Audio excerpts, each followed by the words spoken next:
The greatest assembly of them all. Once a year. Stranger danger.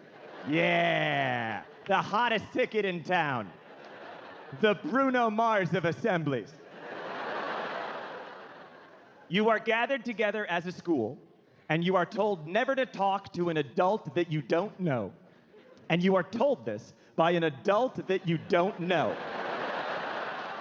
We had the same stranger danger speaker every year when I was a kid. His name was Detective J.J. Bittenbinder. Go ahead and laugh. His name is ridiculous. That was his name. It was J.J. Bittenbinder. He was from the Chicago Police Department. He was a child homicide expert. And, oh, geez. I'm very sorry, Radio City. Did that make you uncomfortable? Well, guess what? You're adults, and he's not even here. So try being 7 years old, and you're sitting 5 feet away from him. He's still got blood on his shoes. And he's looking at you in the eye to tell you for the first time in your very young life that some adults find you incredibly attractive. And they may just have to kill you over it. Okay, c'est la vie. Go be kids. Go have fun. Bittenbinder came every year. By the way, Detective J.J. Bittenbinder wore 3-piece suits. He also wore a pocket watch. 2 years in a row, he wore a cowboy hat.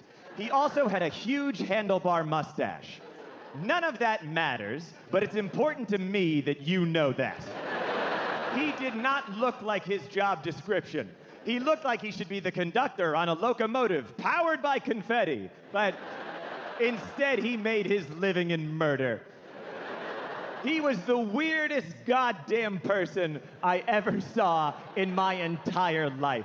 He was a man most acquainted with misery. He could look at a child and guess the price of their coffin. That line never gets a laugh, but once you write it, it stays in the act forever. So Bittenbinder came every year with a program to teach us about the violent world waiting for us outside the school gym. And that program was called Street Smarts. Time for Street Smarts with Detective J.J. Bittenbinder. Shut up, you're all gonna die. Street Smarts. That was the general tone. He would give us tips to deal with crime. I will share some of the tips with you this evening. Okay, tip number 1, Street Smarts. Let's say a guy pulls a knife on you to mug you, because you remember the scourge of muggings when you were in 2nd and 3rd grade. You know how a mugger thinks, man, I need cash for drugs right now. Hey, maybe that 8-year-old with the goddamn Aladdin wallet that only has blank photo laminate pages in it will be able to help. Let's say a guy pulls a knife on you to mug you. What do? You go fumbling for your wallet, and you go fumbling for your wallet. Well, in that split second, that's when he's gonna stab you. So here's what you do. You kids get yourselves a money clip, okay? You can get these at any haberdashery. You put a $50 bill in the money clip. Then, when a guy flashes a blade, you go, you want my money? Go get it. Then you run the other direction. And our teachers were like, write that down. We're like, buy a money clip? Engraved, question mark? You go home to your parents, hey, Dad, can I have a silver money clip with a $50 bill in it, please? Don't worry, I'm only gonna chuck it into the gutter and run away at the first sign of trouble. The man with the mustache told me to do it. Tip number 2, Street Smarts.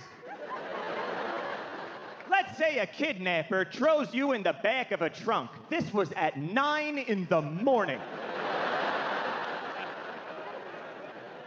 Let's say a kidnapper throws you in the back of a trunk.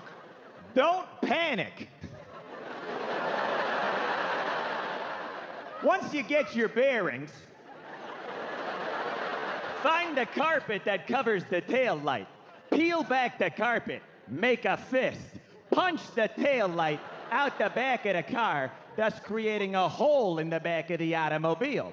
Then stick your little hand out and wave to oncoming motorists to let them know that something hinky is going on. Can you imagine driving behind that?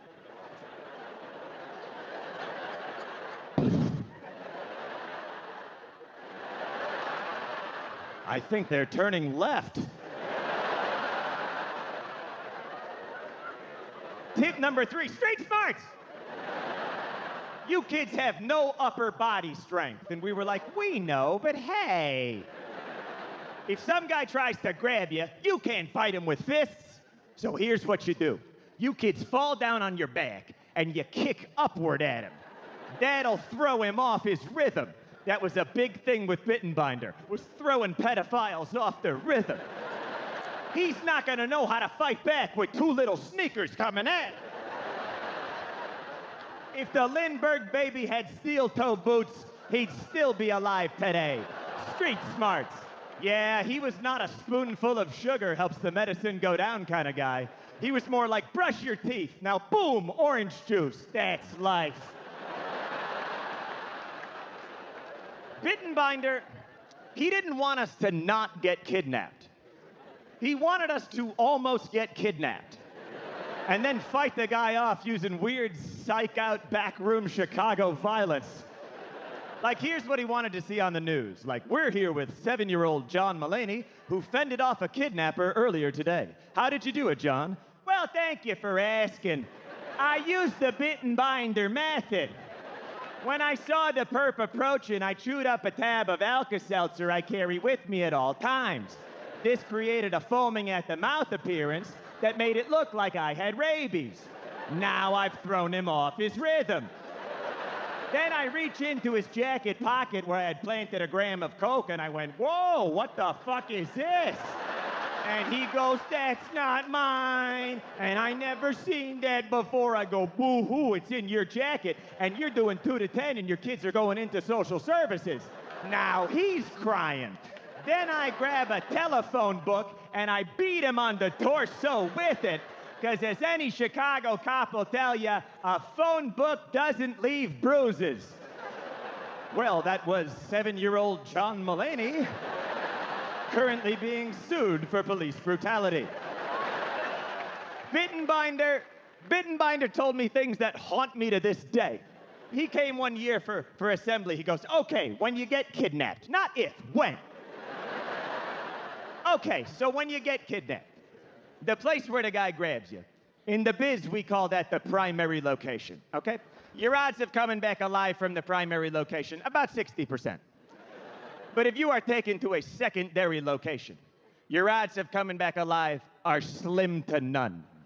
I am 35 years old, and I am still terrified of secondary locations.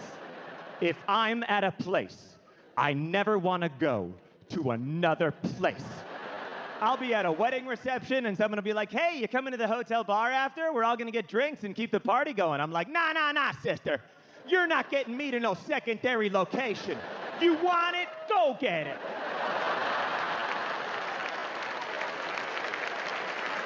Street smarts. Stay alert out there. I thought I was gonna be murdered my entire childhood. In high school, people were like, what are your top 3 colleges? I was like, top 3 colleges? I thought I would be dead in a trunk with my hand hanging out of the taillight by now.